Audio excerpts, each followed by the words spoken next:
Agradecer a presença de todas e de todos. Eu me chamo Flávia e sou estudante do curso de farmácia do 9º período. E hoje eu vou mediar o nosso encontro, que é sobre ciências humanas e a saúde planetária, onde teremos a participação do Daniel de Albuquerque. E gostaríamos de agradecer bastante o aceite do nosso convite, de estar aqui hoje com a gente. E é um grande prazer para o GP Gaia tê-lo aqui conosco, Daniel. E lembrando que o nosso encontro será gravado e disponibilizado, assim como material de apoio que o Daniel deseje deixar como recomendação. E será também disponibilizado o link do site do nosso grupo no chat, e no finalzinho a gente vai disponibilizar a frequência para auxiliar na questão das emissões de certificados. Então, agora vamos abrir o espaço também para as perguntas no final. Então, ao longo das falas, vocês podem deixar aqui no chat ou fazer diretamente para o Daniel. E agora vamos iniciar o nosso encontro.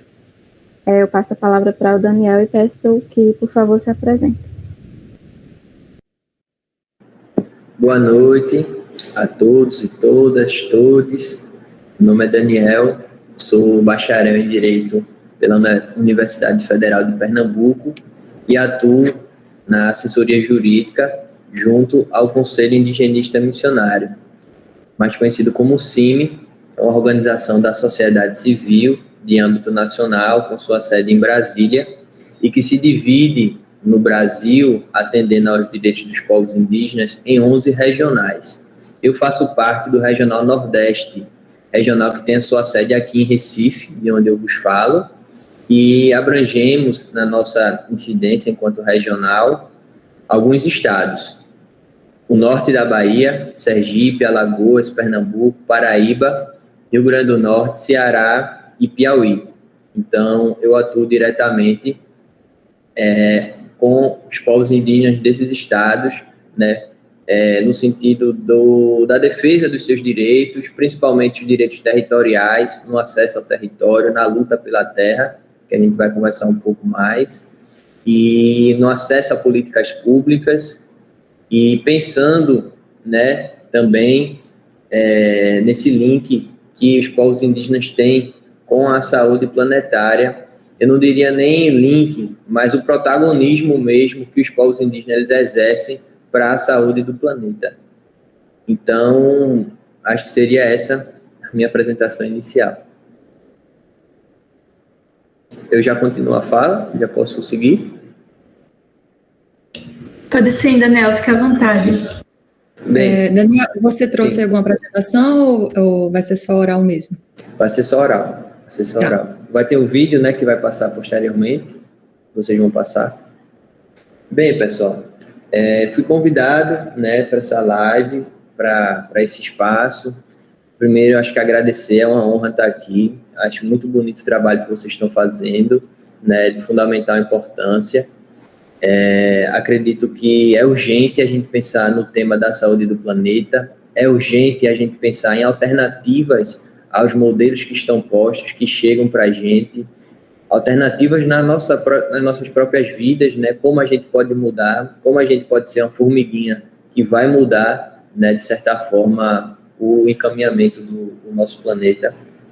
Eu vi que vocês já fizeram no Instagram de vocês algumas postagens, né, sobre o que significa a saúde planetária, o que significa o antropoceno, né, essa era que a gente se encontra, o que significa as mudanças climáticas, o que significa a sustentabilidade, e tudo isso, né, tem relação com os povos indígenas.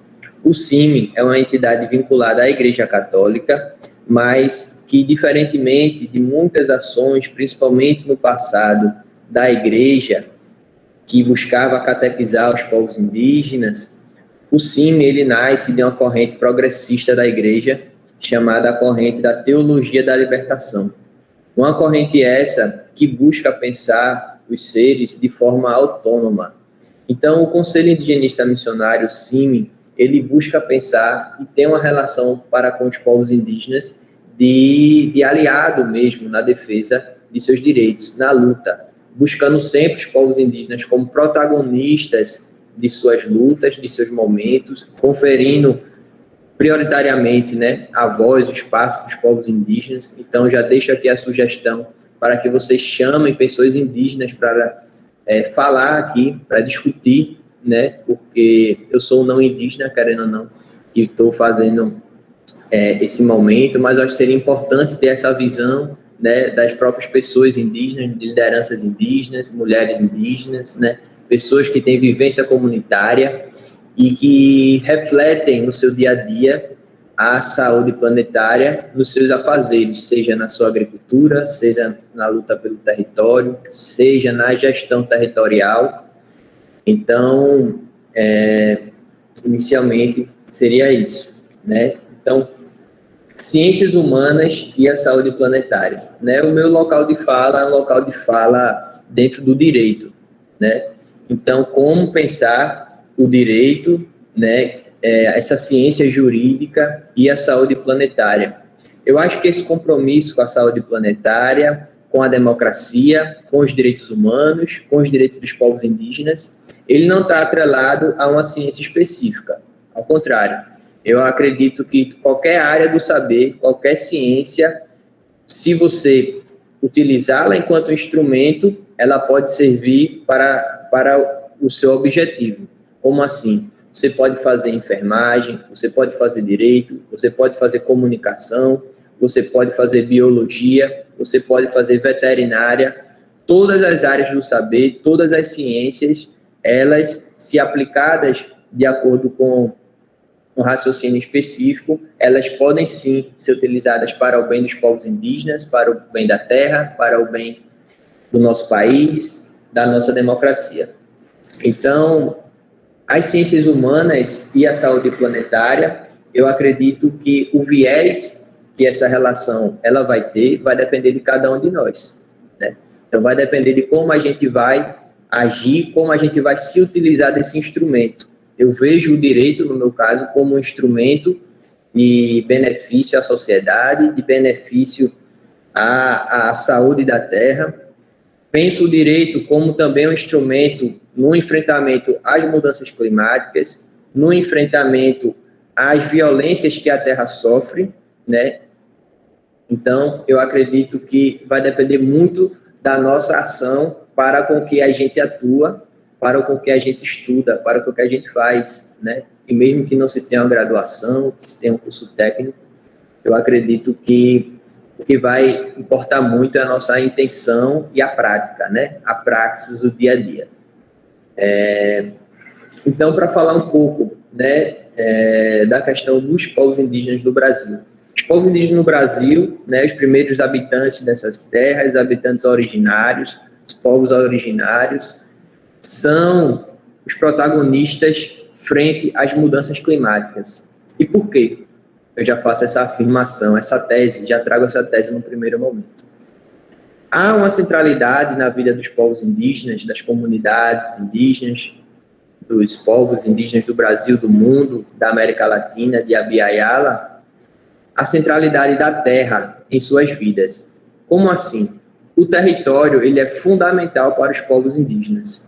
O território seria a área de uma comunidade onde habitam, onde nascem os povos, que no caso se chama de território indígena, né, uma área indígena.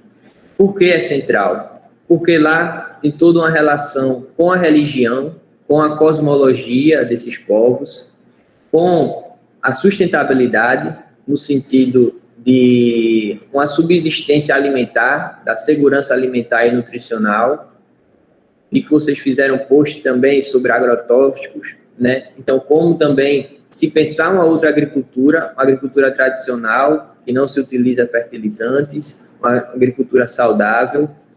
Então, o território para os povos indígenas, ele quer dizer casa, ele quer dizer comida, ele quer dizer religião, ele quer dizer sobrevivência, sobretudo. Então, a principal pauta da nossa atuação é a defesa pelo território, tanto do ponto de vista judicial, né, litigando em processos judiciais, entrando na justiça, né, discutindo na justiça, como também no dia a dia, fazendo aqui um momento com vocês, participando de live, de rádio, de fazendo incidência nas instâncias políticas, junto aos órgãos públicos, denunciando os casos, solicitando providência para os casos, para a recepção pelos povos das devidas políticas públicas. O território é uma política pública também, puxado pela Constituição Federal, que é a nossa principal lei, digamos assim, no país. Tem um capítulo específico dedicado aos povos indígenas, tem vários artigos dedicados aos povos indígenas e que garantem o território aos povos indígenas, garantem a sua sobrevivência física e cultural e o usufruto exclusivo pelos povos de seus territórios. Já é comprovado pela ciência que os territórios no mundo hoje mais preservados ambientalmente, do ponto de vista da preservação da biodiversidade, da preservação do verde, são também dentro dos territórios indígenas.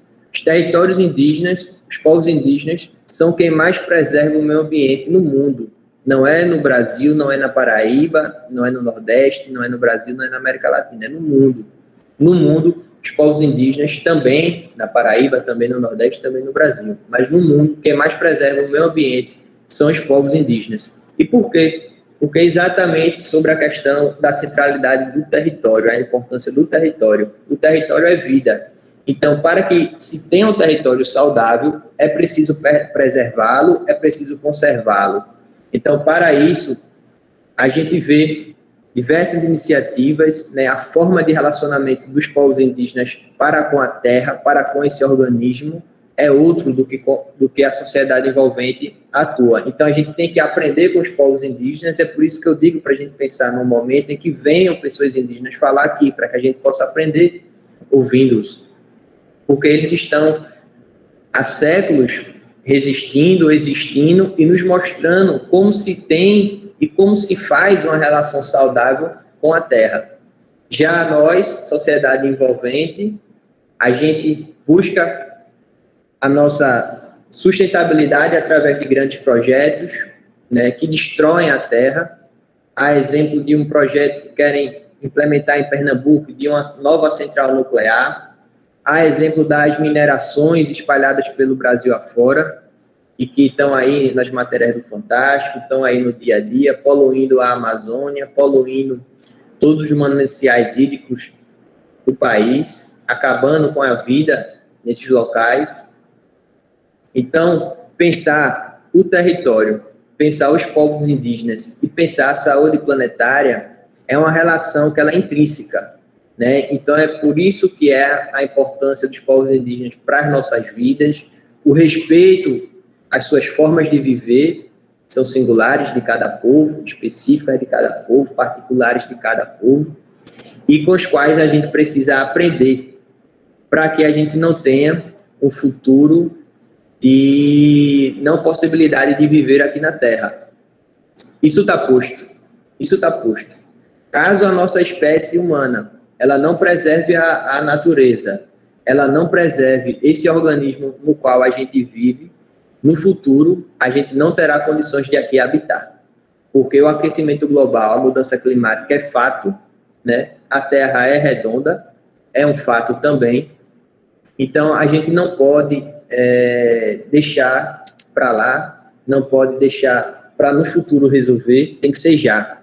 Né? Eu acho que em 2022 a gente vai ter a oportunidade de fazer diferente, né, nas eleições, e isso tem relação também, mas é para além das eleições. Né? É no dia a dia, é no respeito, é quando os holofotes não mostram, né, e a nossa importância, o nosso compromisso ético e democrático é de estar de mãos dadas com os povos indígenas.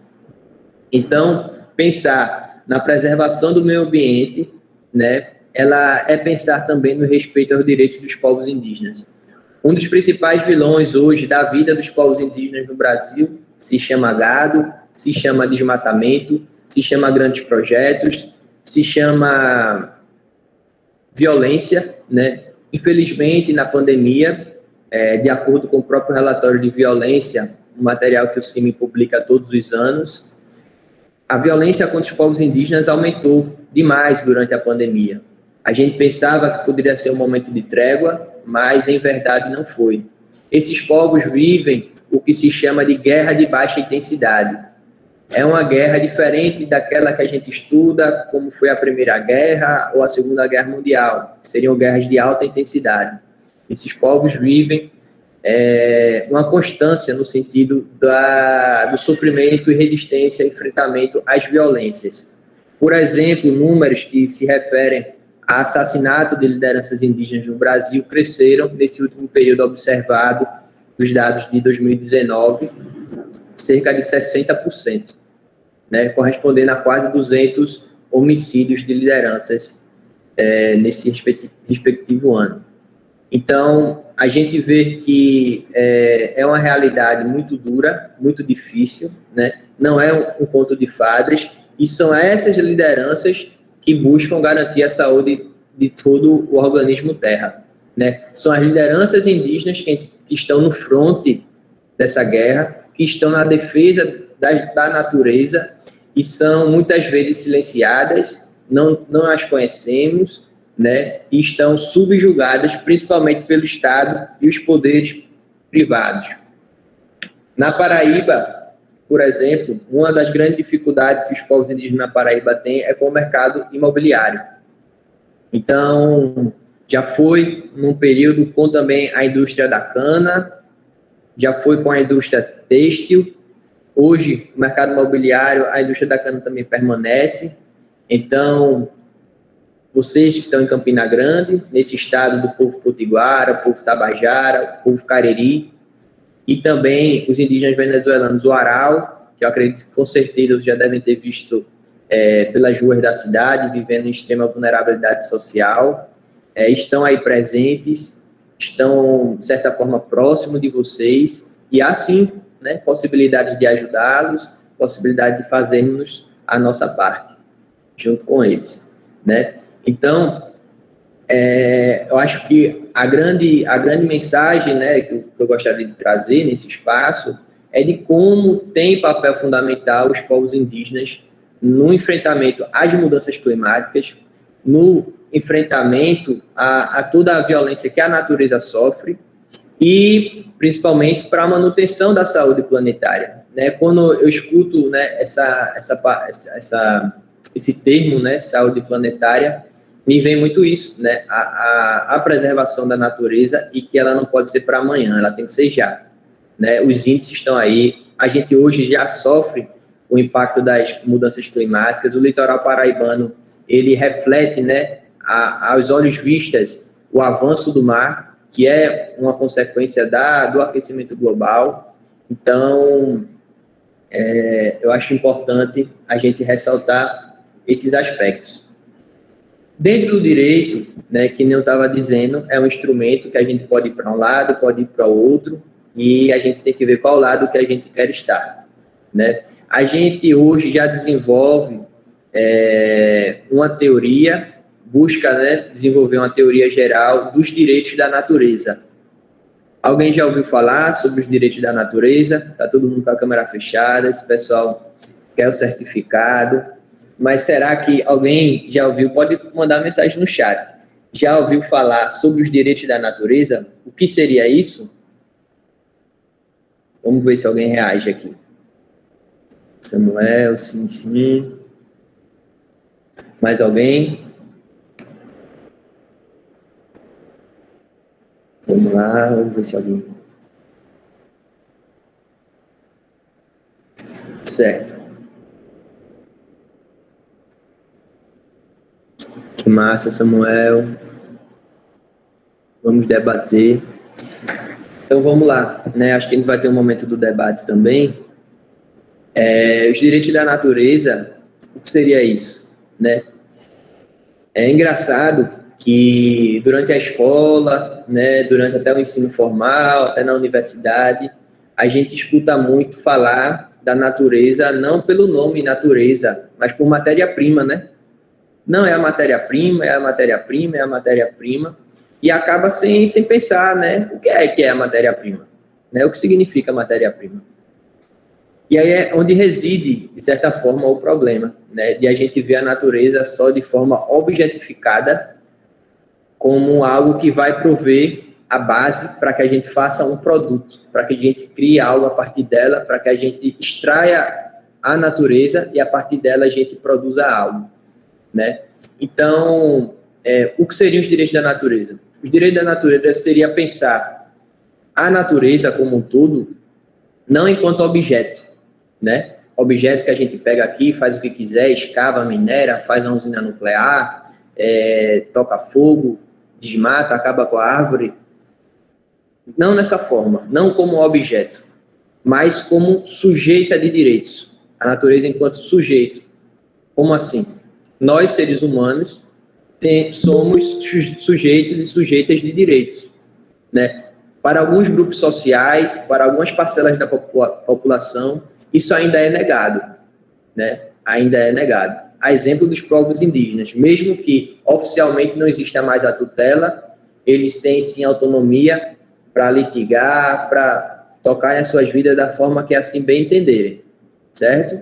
Mas, por muito tempo, não lhes foi possibilitado isso, né?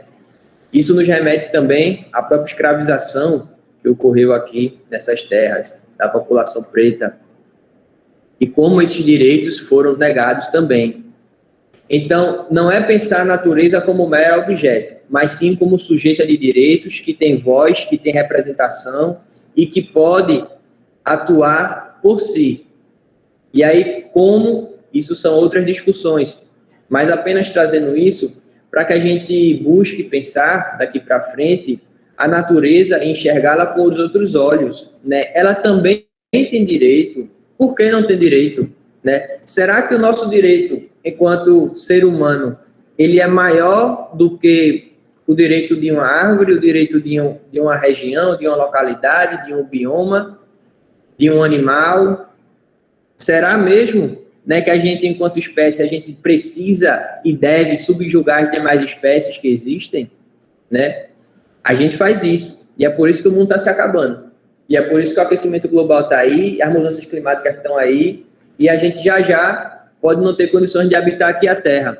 O direito ambiental hoje, a nossa lei ambiental hoje, ela garante e ela busca preservar não só o agora, ela busca preservar o futuro, né? Quando ela diz que é devido, né, para as futuras gerações o meio ambiente equilibrado, conservado.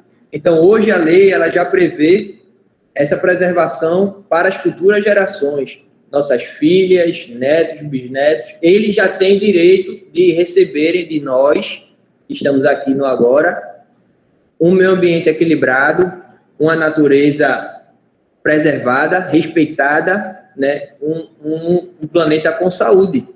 Porque senão, como é que vamos sobreviver? Se o ar que a gente respirar for poluído, se a água que a gente beber poluída, se a comida que a gente for comer contaminada, como a gente vai conseguir sobreviver? Então, pensar nisso tudo faz parte de a gente mudar a nossa ótica, né? E os povos indígenas, ele tem esse ensinamento para nós, no sentido de mudarmos a nossa ótica para com eles, para com o mundo. Eu tenho uma sugestão de filme que tem na Netflix, se chama A Última Floresta. Eu não sei se alguém aqui já assistiu. Será que alguém aqui já assistiu? Vamos ver o que o pessoal diz.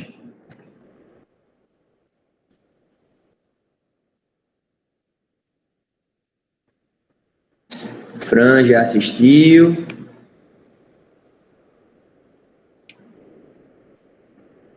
Alguém assistiu A Última Floresta, um filme na Netflix?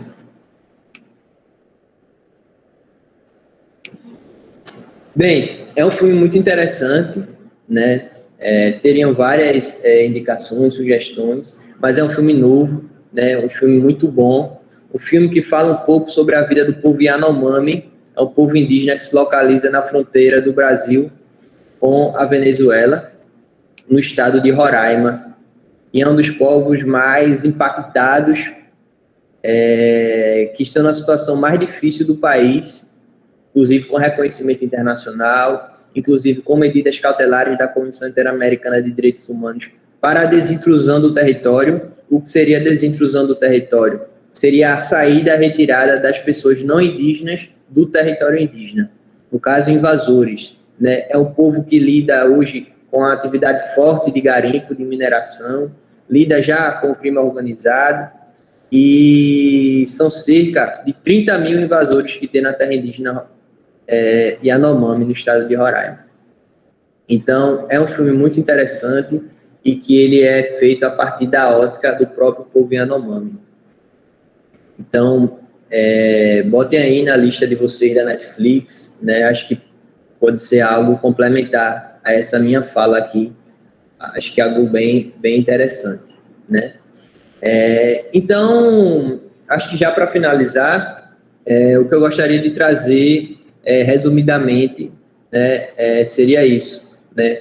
Como a gente pensar daqui para frente em ajudar os povos indígenas nas suas lutas de forma autônoma, né, para que tenham autonomia, para que tenham segurança jurídica, para que sejam respeitados seus costumes, sua religião, seu território, para que consigam finalmente terem política pública assegurada, acesso à água, à educação escolar diferenciada, a lazer, a entretenimento, a território, a alimentação segura, nutricional, a segurança alimentar, a soberania alimentar, a poderem desenvolver seus métodos próprios de agricultura, sem a utilização, né, dos fertilizantes, que são venenos. Então, eu acho que a grande mensagem é pensar nesse papel-chave que os povos indígenas têm na defesa do meio ambiente, na defesa dos biomas, né, na defesa da vida animal também, e como a gente pode ajudar. O CIMI está de mão dada com os povos indígenas nessa defesa, na defesa pela democracia, e estamos construindo essa história de resistência junto a esses povos, né, pelo bem viver, né, frente às mudanças climáticas, frente ao aquecimento global, porque caso a gente mude, a gente pode ter uma chance de reverter esse quadro, né, mas caso a gente fique parado, aí não vai dar, né, não vai dar para a gente e principalmente não vai dar para as futuras gerações, né, que aí é onde está a grande situação. As expectativas, né, de condições de vida na Terra, elas vêm diminuindo. Então, como a gente conseguir fazer a nossa parte para que a gente preserve e, para isso, escutar os povos indígenas, né, observar como os fazem e respeitar é uma das tarefas primordiais, principais, porque são eles quem resistem e sobrevivem a mais de 500 anos de colonização que continua até hoje, a gente vive ainda a colonização, né? E eles que estão resistindo há mais de 500 anos. Né? Existem autores indígenas e autoras excelentes, né, que a gente pode ler eles na íntegra. Né? Um livro que se chama A Queda do Céu. Outro livro importante é Ideias para Adiar o Fim do Mundo, esse último de Ailton Krenak, e A Queda do Céu, de Davi Kopenawa. E é isso. Eu acho que a minha fala seria isso, e eu fico à disposição. Obrigado.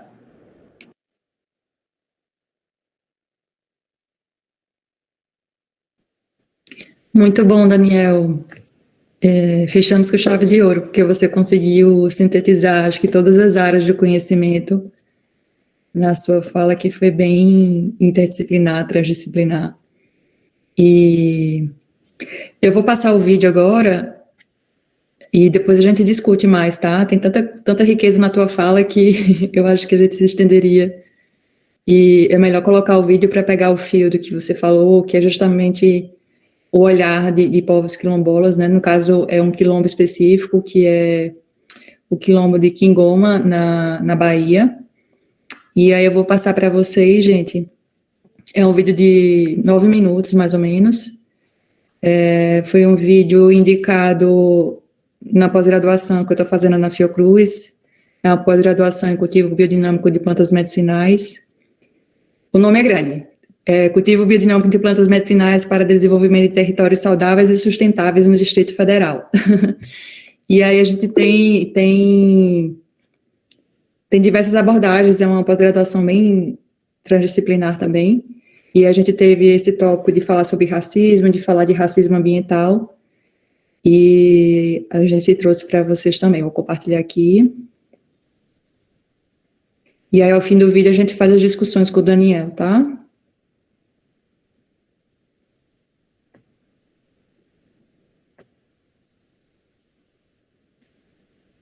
Vocês estão vendo? Sim.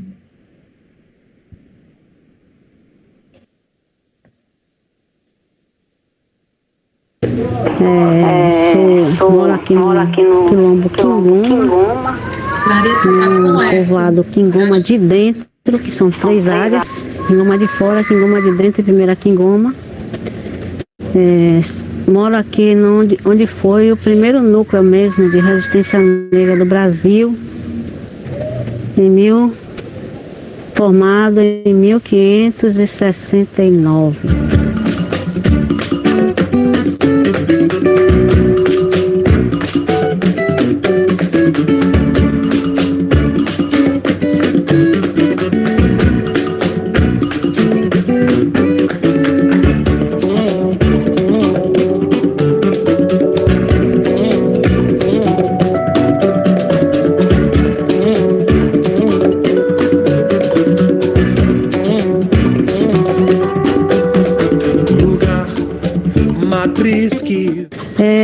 O povo quilombola, assim como os indígenas, eles fazem parte do meio ambiente.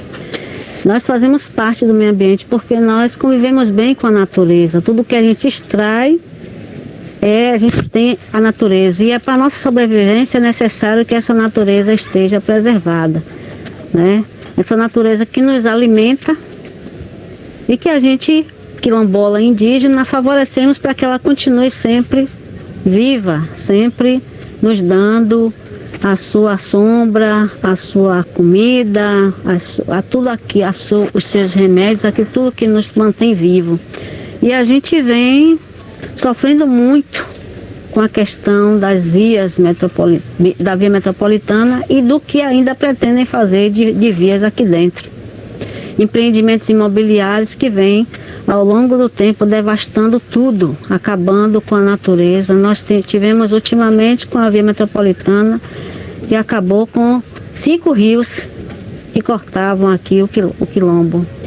O racismo ambiental, alguns teóricos que trouxe de uma perspectiva da injustiça ambiental nos Estados Unidos, quando começou a se desenvolver e chegou ao Brasil o debate mais fortemente a partir dos anos 2000.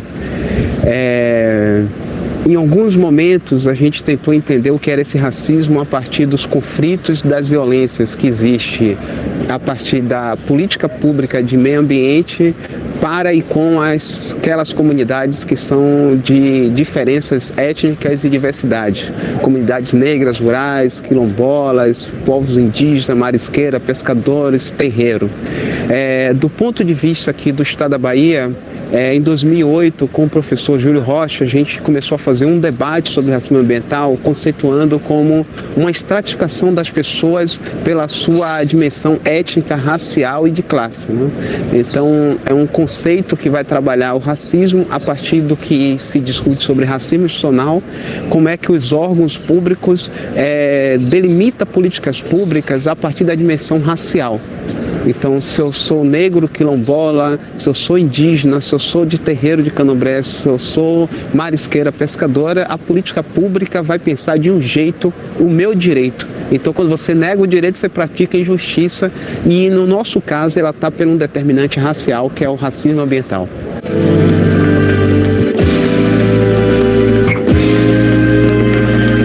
Lugar, matriz que vem me lembrar, pé de araçá, roda de Angola, maculelê pra dança preta, cê tem que ir lá pra ver. E se eu soltar... A gente sofre aqui um racismo ambiental terrível. Por quê? Porque eles acham que nós quilombolas negros não merecemos essa parte que agora está tão valorizada, que está tão cobiçada pelos poderes públicos, pelas grandes construtoras, pelas empreiteiras, pela Baía Norte, Odebrecht, né? Todo mundo, o governo do estado, agora quer o Quingoma porque quer. Então eles querem nos reduzir. Fizeram um mapa uma vez assim, ó. Tá aí o mapa, querem ver? Pega ali, Paulo, o mapa tá ali no balaio ali, ó. No balaio? É. Pega o mapa, saindo recortando, protegendo todo mundo, tirando a gente das áreas melhores e protegendo todo mundo, menos a gente. Isso para mim é racismo ambiental. É querer tirar o melhor da gente e dar o pior. Olha só como é que eles fragmentam o território. Isola de rio, isola de mata e tudo. E esse aí, feito um animal com as patas aí, ó, é o bairro Novo e os empreendimentos que a prefeita quer fazer aqui dentro do território. Isso não é para acabar com a gente? Isso é para acabar com a gente. Isso aí destrói o quilombo. Destrói o quilombo completamente, gente. Isso é uma maneira disfarçada de acabar com a gente, destruir a gente. O racismo ambiental, no ponto de vista das mudanças climáticas, se a gente vive uma sociedade racista, vai ser determinante para quem vai poder viver no litoral, quem vai poder viver nas áreas de melhor proteção, quem vai ser impactado pelas mudanças climáticas. Que mudança climática é essa? É um dilúvio que o mar vai vir, vai aumentar, vai destruir tudo? Não. É a redução mesmo daqueles espaços. Então, por exemplo, é uma praia, né? Quem tem direito à praia? A praia está sendo reduzida. Se você olhar, o mar, ele avança, né? Ele avança, então tem essas mudanças. Quando o clima avança e tem um processo maior de seca, onde é que vai ser o processo maior de estiagem? Quem mora lá? Quem vive lá? Né? Primeiro, o direito de ser quilombola do Quingoma foi negado. Quando ele é reconhecido, ele sofre a violência de não ter direito à terra e ao território. Então, é racismo puro, né? Então, isso é o racismo ambiental, né? Ele estratifica por uma dimensão étnica, racial mesmo as pessoas, essa segregação. Quem tem direito a esse Estado de Direito e quem não tem direito ao Estado de Direito. Então, é aí que vai se processando o racismo ambiental, né? Ele vai se processando quando você pega o conjunto de direitos e esse conjunto de direitos é negado por uma ação pública. E a pública para legitimar, legalizar a ação privada. E a política pública única que ainda tem, que é educacional, não atende às nossas necessidades, não tem nada de cultura quilombola nela. Então nós vivemos aqui sem política pública nenhuma. Saneamento básico, nem transporte, nem saúde, porque nossa área aqui, principalmente Quingoma de Dentro, é uma área descoberta, que não tem nem agente comunitário de saúde para atender. Alguns quilombolas, principalmente daqui da região, catam material reciclado que vem para poder sobreviver, porque não tem outra oportunidade. Quando apresenta um currículo, ninguém quer, diz que é quilombola, é preguiçoso, é preto, é ladrão. Por quê? Não tem transporte, não tem nada. Então, como é que vai sobreviver? É a única coisa que chegou para aqui foi deslixando.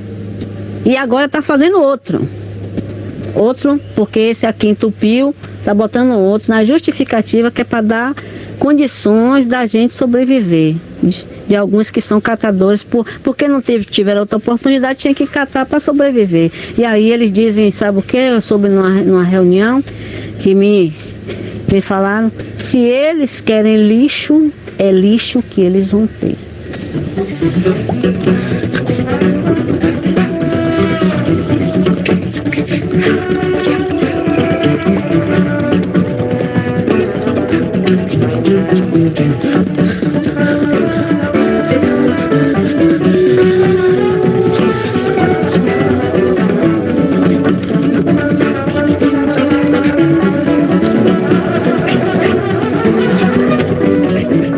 Fica muito Kingongo, Atalaiuami, Kingongo, Atalaiuakibanda. Então ele me chama para cuidar, para tomar conta, para resgatar esse lugar sagrado.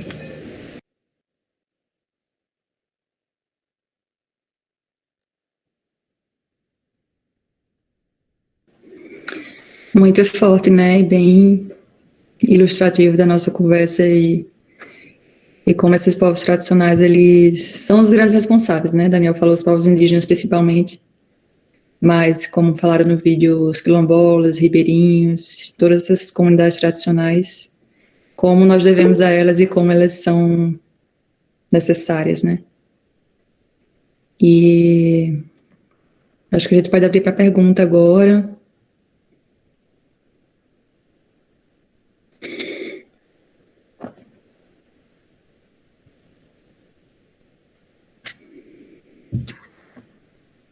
Obrigada pelas referências, Daniel. Sim, e também a gente convidou, sim, uma liderança indígena, mas ela não pôde participar, né, que foi justamente o Dia de Ciências Humanas. A gente convidou a Braulina Baniwa, e ela não pôde comparecer, infelizmente. Mas aí a gente tem, eu passo para vocês depois, um curso que a Fiocruz fez no início de 2020, que se chama Arandu, que foi justamente o curso protagonizado por indígenas, e foi muito bom, e tem uma fala da Braulina, tem o Daniel Iberê, né, que foi a liderança indígena que coordenou o curso, então eu vou deixar também de referência, que é justamente a importância da gente ouvir a voz deles, né.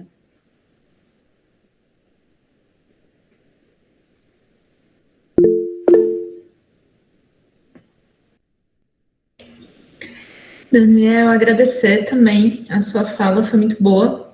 E aí, só para iniciar o debate, né, enfim, para só fazer um parênteses brevemente, assim, antes da gente começar a falar de racismo ambiental e das questões indígenas que você trouxe, eu queria fazer uma pergunta sobre formação, porque, enfim, a gente pensou esse ciclo, né, em abrir para diversas áreas, diversos tipos de formação.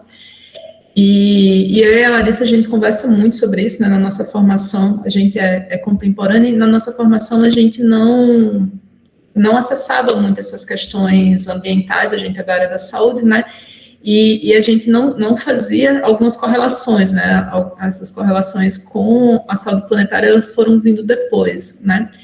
E aí, a gente pensar como no processo formativo, não só na universidade, mas, enfim, nas escolas e durante toda a nossa formação, como que é importante, né, a gente trazer esses elementos. E aí eu queria perguntar para você, assim, no direito, como se encaixa esses aspectos formativos, pensando os povos originários, pensando no meio ambiente, se é um debate que está presente, se você acha que está presente dentro das universidades, ou é um debate que ainda não chegou. Enfim, era isso. É fundamental, né, a gente pensar nisso, essa questão da formação. No meu caso, eu não tive essa formação na universidade, né, não tive na universidade essa formação diretamente com povos indígenas, mas eu tive outras formações relacionadas a aspectos da moradia urbana, a luta por moradia nos centros urbanos, mas aí isso se deu dentro de uma ação de extensão, né, dentro de um grupo de extensão que eu fiz parte, e aí eu acho que aí eu falaria nesse sentido no tripé acadêmico, né, a gente pensar ensino, pesquisa e extensão. Se a gente conseguir avançar dentro do tripé acadêmico, eu acho que aí a gente consegue espaço para agregar, né, essas outras perspectivas, esses modos de viver, né, essa outra forma de enxergar a realidade, essas outras realidades. Mas eu sinto que, assim, já está presente nas universidades, mas ainda de forma muito frágil ainda, né? Eu acho que a gente precisa avançar muito, e assim como é frágil a nossa democracia, isso repercute na fragilidade dos processos educacionais que a gente tem, né? E aí a gente acaba formando um monte de gente, por exemplo, dentro da área do direito, que nunca ouviu falar sobre o direito dos povos indígenas, mesmo tendo um capítulo lá na Constituição que fala sobre isso, e que tenha toda uma história, né? Toda uma relevância nacional. Hoje, foi publicada semana passada a agenda legislativa prioritária do governo federal para 2022, com alguns projetos de lei. incluindo o projeto de regularização fundiária, de mineração em terras indígenas, do marco temporal, do licenciamento ambiental, então, do porte de armas. Então, são vários projetos de lei que estão aí na pauta do dia e que têm relação direta, né, com a preservação do meio ambiente, com a preservação, enfim, da democracia também, e como isso, mesmo sendo algo do dia a dia, rotineiro, isso não se encontra como deveria estar nas universidades, né? Eu digo que está pouco, porque tem universidade que se sobressai, que tem sim ações, tem universidade que não tem, mas a regra é de não ter, de isso não ser contemplado, infelizmente, né? Mas tem sim ações importantes, mas que a gente precisa de muito mais, né? O que vocês estão fazendo aqui é algo já fundamental, algo que tem que se multiplicar, né? E quando eu penso nesses processos formativos, eu vejo, lógico, o grupo de pesquisa ele é fundamental, mas também como as extensões universitárias também são importantes, né? Para tirar o estudante dentro da sala de aula e botar ele para uma visita a uma comunidade, né? Para ouvir, para, enfim, para se mover, para ir para o dia a dia, né? Tem uma frase, até de uma pichação de um centro aqui da Universidade Federal, que eu acho que ela representa muito isso, que é o seu currículo Lattes não cabe na favela, né?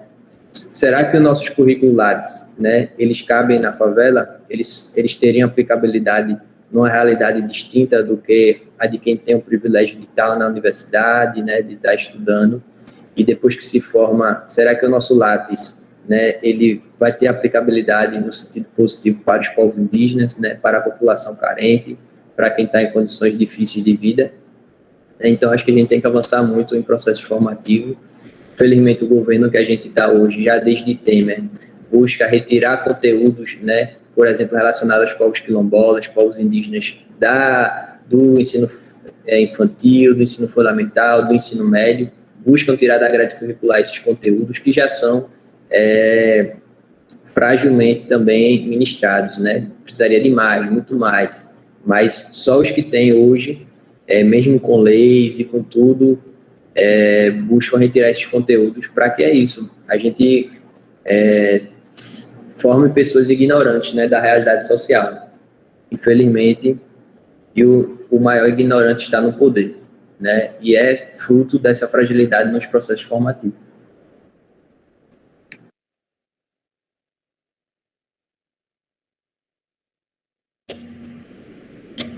Sim, minha gente, se vocês tiverem alguma pergunta ou algum comentário, pode levantar a mão, abrir o microfone, ou pode colocar no chat também.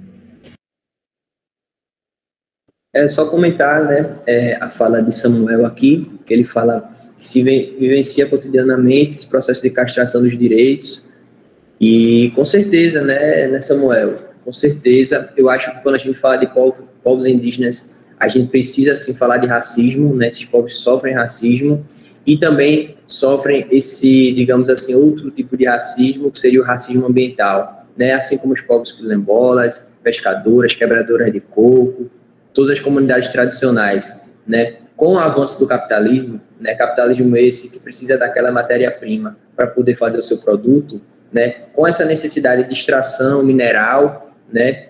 O que já se extraiu não tem como mais. Então, precisam-se de novas áreas. Precisam-se de lugares que estão protegidos, preservados. E onde é que estão esses lugares? Estão com a comunidade quilombola na Bahia, está com o povo indígena na Paraíba, está com a comunidade quebradora de coco no Maranhão, porque são essas comunidades que são também natureza, né? Que nem ela coloca no vídeo, a liderança coloca no vídeo, que ela é natureza também. Nós somos natureza, né? Mas que se vê enquanto isso, a comunidade se vê enquanto isso, então preservam, esses espaços estão preservados. E é onde teria, né, exatamente a matéria-prima que o capitalismo precisa para continuar produzindo.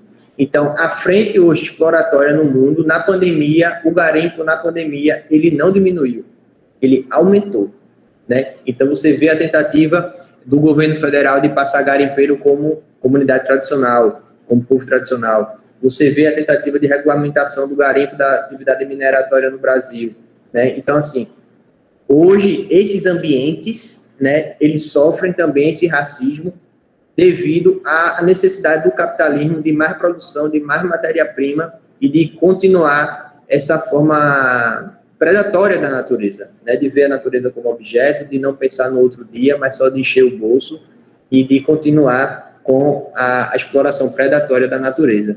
Então, quando a gente fala de povos indígenas, sim, a gente precisa falar também de racismo estrutural, né? O racismo estrutural, mas de racismo ambiental, porque são esses ambientes hoje os alvos, são essas pessoas hoje os alvos do Estado, do setor privado, do capitalismo.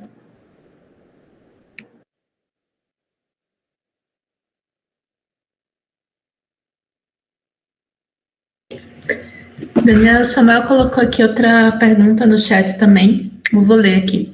Até que ponto a saúde planetária afeta os direitos sociais, levando em consideração o grande avanço de energias renováveis, como exemplo mais palpável atualmente em nosso estado, e mais precisamente na região do Sertão Paraibano?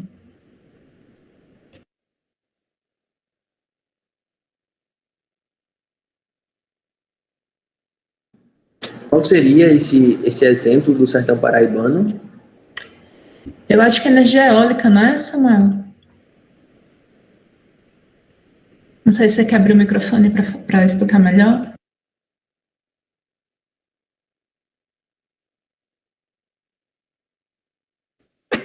Acho que ele afirmou que é da energia eólica, Fran, que você comentou. Ele disse sim.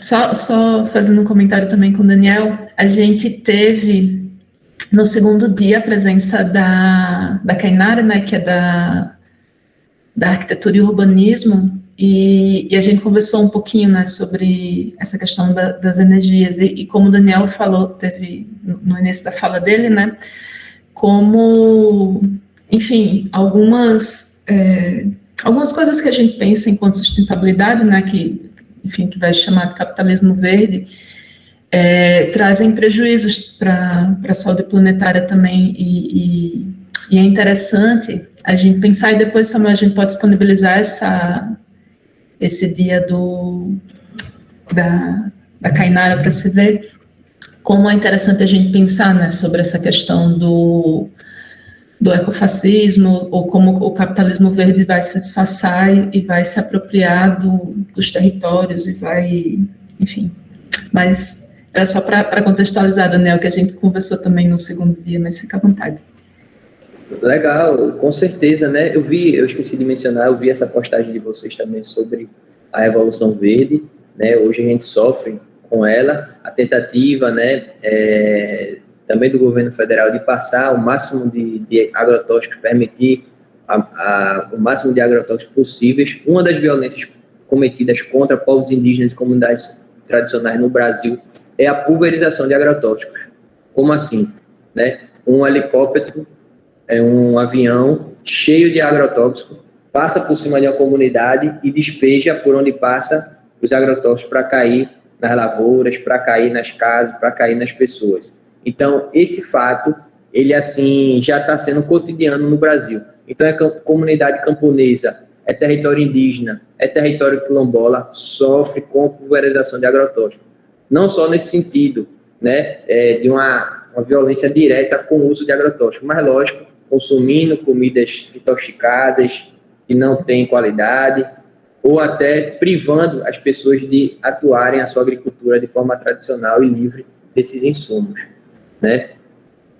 Sobre essa questão, né, do capitalismo verde, da revolução verde, é preciso a gente também refletir sobre o mercado de carbono, né? O mercado de carbono, ele também é uma via de se encobrir a realidade dos fatos, de se encobrir uma propensa proteção ambiental, e o que hoje já no Brasil ocorre. Uma empresa X compra uma área que é de preservação ambiental, comprando essa área, ela ganha um crédito de carbono no mercado de carbono, e a partir disso, depois que ela ganhou esse crédito, comprou a área, ganhou esse crédito, ela simplesmente deixa para lá aquela área. Como assim? O que ela queria era ter crédito no mercado para poder dispor desse crédito. Ela, com a compra, ela o obtém, ela tem um crédito de carbono. Então, o que aquela terra ali vai ter dali para frente não lhe interessa mais. Então, não protege aquela área, não busca agir em prol de sua preservação, de sua manutenção, então aumenta desmatamento, aumenta a invasão, né? Não regulariza ou não demarca os territórios indígenas. Então, é uma das principais pautas, é a demarcação dos territórios, e que tem todos esses instrumentos novos também de ameaça, e também como o mercado de carbono ele também se relaciona com essa expropriação dos territórios e essa depredação da natureza. Mas voltando um pouco para a pergunta de Samuel, eu acho que afeta, Samuel, de várias formas, né? Por quê? Porque como a gente vai ter direito social se a gente não vai conseguir nem sobreviver, né?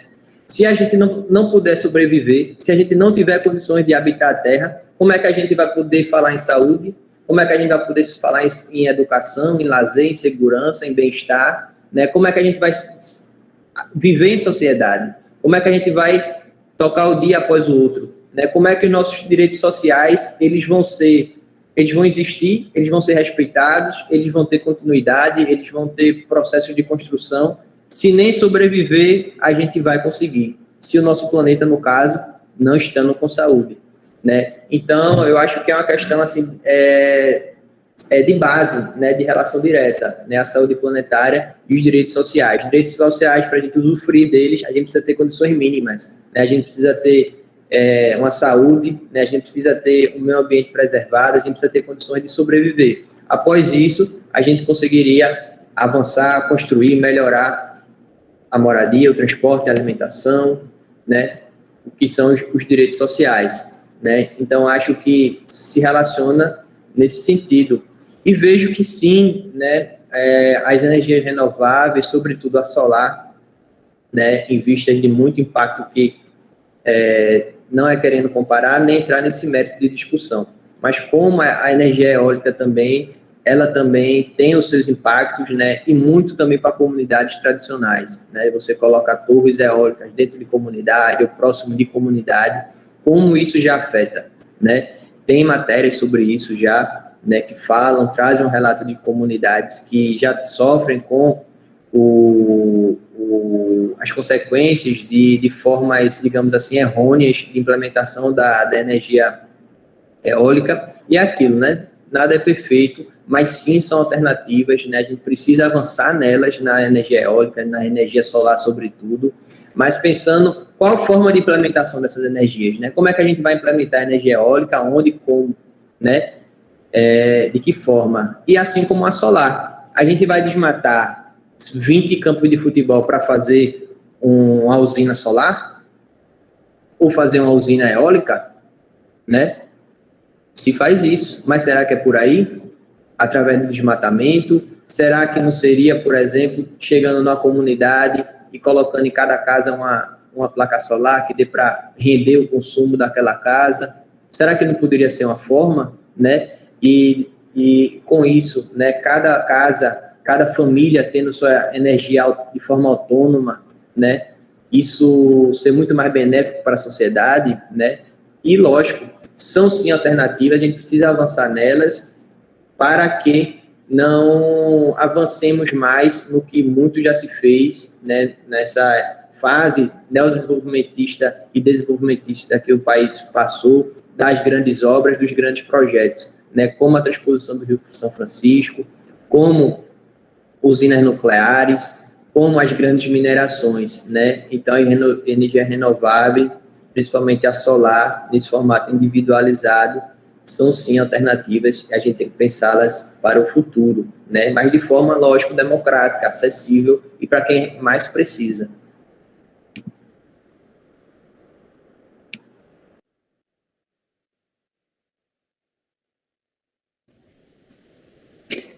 Você ia falar, Fran? Daniel, você pode repetir aquele termo que você usou, que as agressões aos povos indígenas, elas são guerras de baixa intensidade, é isso? Porque eu associei com o que a gente falou no primeiro dia, o que acontece no corpo humano, o estilo de vida, alimentação inadequada, sedentarismo, várias coisas que estão relacionadas a esse estilo de vida, dessa sociedade de consumo, ela nos adoece, mas ela não... o fator fisiológico comum a várias doenças que a gente tem relacionadas ao estilo de vida, a gente chama de inflamação de baixo grau ou inflamação de baixa intensidade. Então, é justamente assim, linkando o que acontece com a Terra, acontece no nosso corpo também.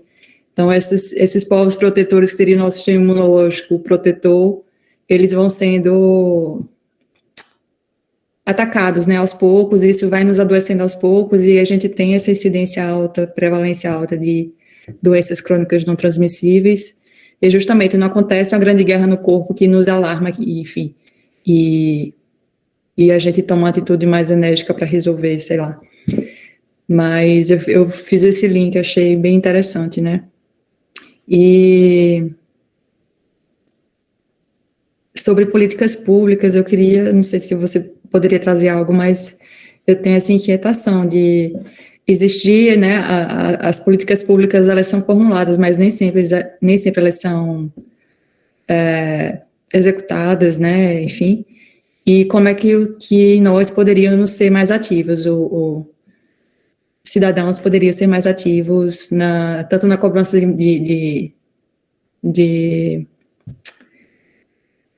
da elaboração como na implementação dessas políticas. Se você teria algum comentário. Acho maravilhoso esse link que você fez, né? Infelizmente é uma realidade, né, essa questão da guerra de baixa intensidade, de forma que os índices de suicídio na população indígena ele é alto, né? Fruto também dessa violência psicológica, né? Porque você viver em estado de guerra, sofrer em estado de guerra, que ele é paulatino, que ele é constante, né? Isso causa muito sofrimento psíquico. Então, infelizmente, é uma realidade, né? E que, enfim, né? Esses povos eles realmente estão aí, estão resistindo, estão enfrentando tudo isso.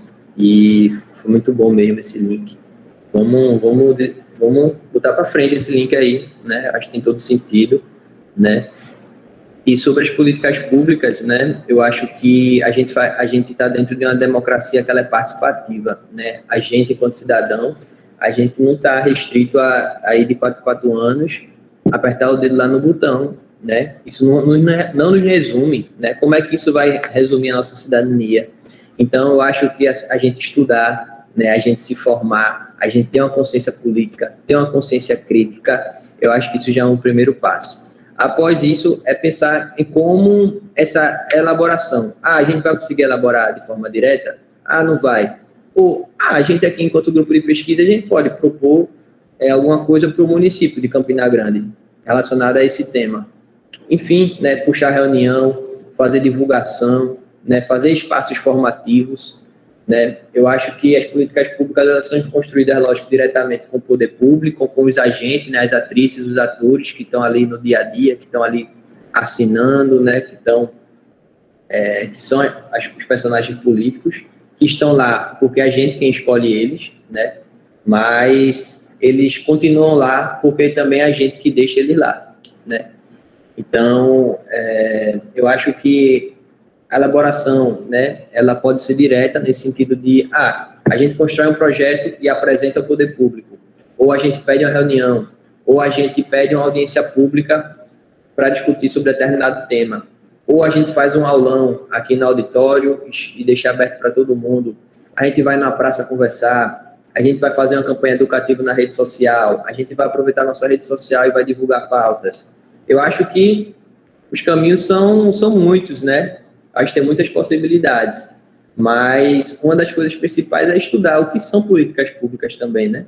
O que isso significa, né? Qual é a minha área, o que é que eu, na minha área, poderia fazer enquanto política pública. Os cursos aqui dos estudantes do grupo aqui de pesquisa é um só ou tem gente de diferentes áreas? Mas antes de vocês me responderem, eu acho que para te dizer, né, a tua pergunta, eu acho que seria isso, né?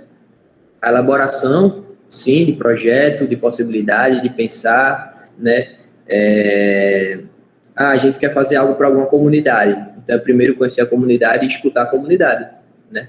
Porque é de lá que elas vão dizer qual é a situação, o que é que se precisa, né? Não é você chegar e fazer da forma que a gente entende, porque a gente é da academia, né? Eu acho que aí a gente entra na outra forma que a colonização opera, né? Que é no sentido de dizer o que o outro o que é melhor para o outro, ao invés de ouvir o que o outro diz que para ele é melhor, já que está sendo na pele dele, é na pele dele, dela, né? Então, eu acho que essa escuta, né, é um diagnóstico no sentido daquela realidade, né, de fazer um levantamento daquela realidade, o que é que a Alice precisa.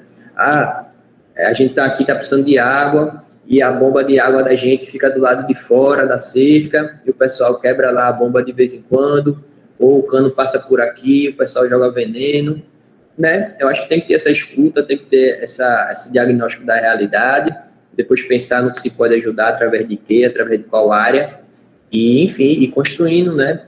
Construindo, chegar junto do poder público, ir na rádio, ir na TV, né? Debater sobre isso, estudar. Acho que poderiam ser caminhos. Obrigada, Daniel.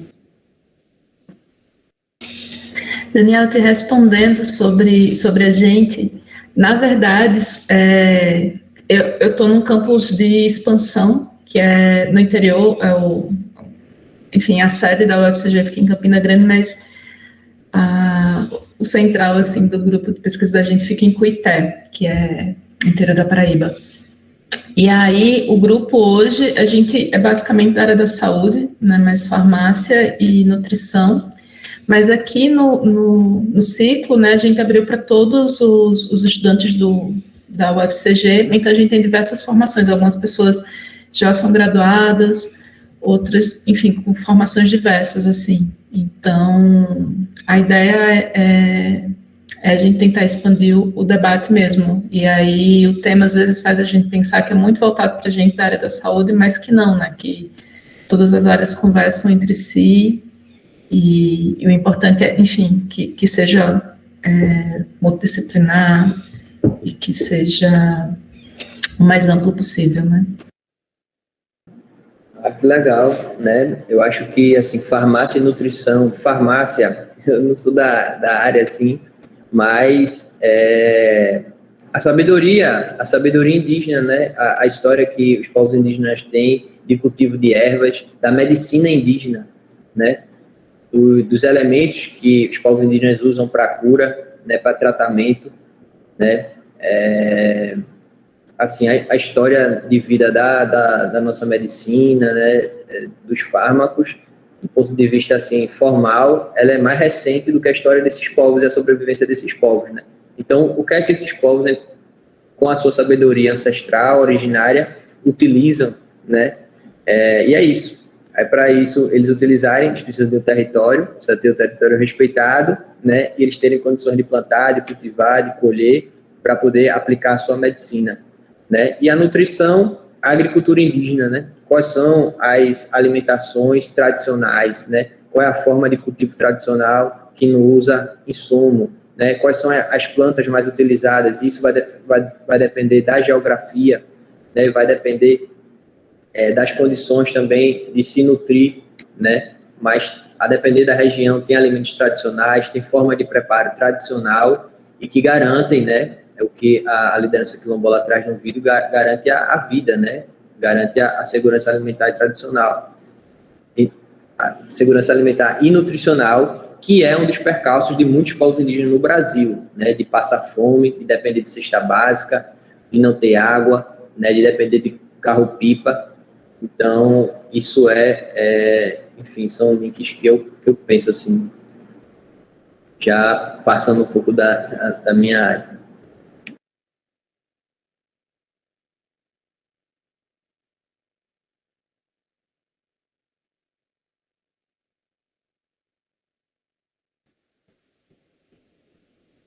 Muito bom, Daniel, obrigada.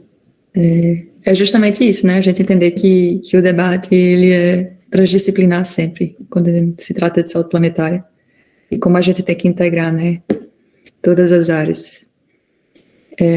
Acho que não tem mais nenhuma pergunta, né, Fran? E fica à vontade, Daniel. A gente acho que agora vai conversar sobre nosso processo seletivo para novos estudantes, se quiserem participar, não é isso, Fran? Sim, eu posso falar bem rapidinho, assim.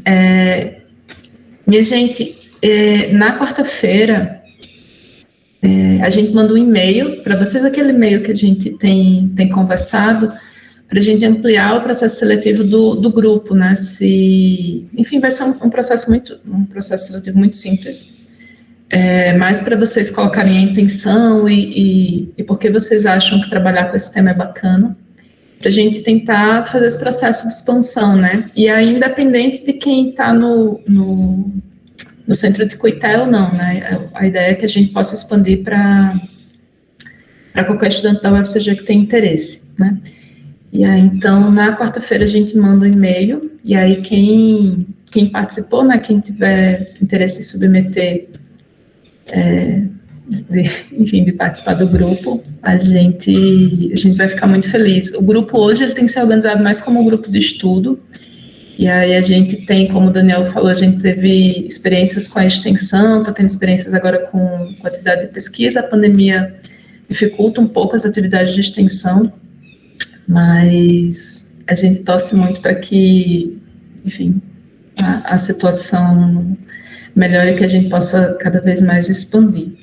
E aí eu acho que a gente já podia se encaminhar para o final. Aí, antes de passar a palavra para o Daniel, eu acho que, assim, ele colocou sugestões fantásticas aqui de leitura, o filme A Última Floresta é incrível, assim. E eu e a Larissa, a gente falou no primeiro dia, né, sugeriu material da Eliane Brum, e aí sugeri também o último livro dela, que chama Banzeiro Cotô, que é Banzeiro Cotô, uma viagem à Amazônia, centro do mundo, e é uma leitura fantástica, assim. E ela traz muito essa questão da gente pensar todo esse processo de existência, né, retirando os seres humanos da centralidade. E a gente pensar, enfim, a natureza, os animais, e os seres não, todos os seres vivos, humanos e não humanos, como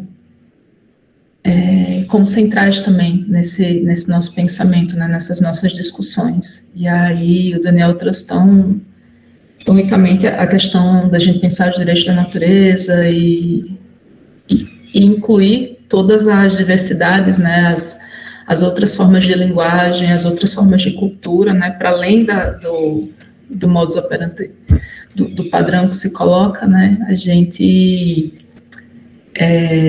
expandir essa nossa forma de pensar o nosso processo formativo, de pensar as formas que a gente vai atuar e a forma de existir mesmo enquanto cidadãos, né. Então, não sei se a Larissa quer falar alguma coisa ou se o Daniel já quiser fazer as considerações finais também. Pode falar, Daniel. Acho que agradecer o convite, né? Agradecer a professora Larissa, a professora Fã, a todos os estudantes que estão aqui, né? Agradecer mesmo esse momento, estou à disposição, contem comigo, contem conosco, né? Estamos aí, espero que a gente continue as nossas formações, né? Que é recíproco, né? Que a gente continue junto aí, estamos à disposição, né? E é isso, né? A importância dos povos indígenas para a nossa vida também, né? Para a sociedade como um todo, frente às mudanças climáticas, frente ao aquecimento global. Então, é respeitar os direitos dos povos indígenas, lutar por suas vidas, por seus direitos, pela demarcação dos territórios indígenas, né, pela preservação dos territórios indígenas, né, não ao marco temporal, né, não aos PLs, né, da grilagem, da mineração em terras indígenas, né. E aí eu vou ler aqui só um trecho, né, desse livro que eu falei agora por último, de Ailton Krenak, que é o Amanhã Não Está à Venda, que é assim: a nossa mãe, a terra, nos dá de graça o oxigênio, nos põe para dormir, nos desperta de manhã com o sol, deixa os pássaros cantar, as correntezas e as brisas se moverem, cria esse mundo maravilhoso para compartilhar, e o que a gente faz com ele? Né? Aí eu deixo essa pergunta e agradecer. Parabéns também, Samuel, que está aí na atuação com o direito ambiental, na assistência social, que é fundamental também para as pessoas indígenas, para as comunidades indígenas, assistência social é uma grande aliada, né, desses povos. E, enfim, né, que essa fala ela possa ter tocado no coração de alguém e estamos à disposição. Tá bom? Agradecer mais uma vez e um grande abraço a todas, a todos e todas. Obrigado.